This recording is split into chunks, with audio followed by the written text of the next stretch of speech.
Oke.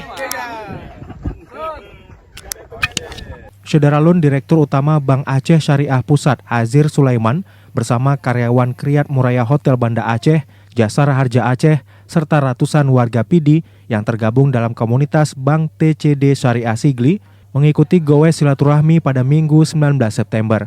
Adapun rute yang dilalui peserta adalah Kecamatan Kota Sigli, Kecamatan Pidi, dan Simpang 3 dengan total jarak tempuh 15 km.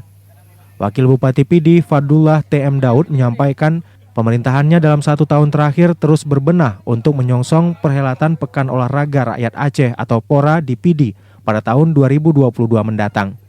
Ratusan peserta gowes yang hadir dalam ajang silaturahmi ini sangat antusias untuk melihat lebih dekat kultur dan kondisi geografis alam yang dimiliki Kabupaten penghasil emping melinjo itu. Dari Pidi, Idris Ismail, Serambi On TV.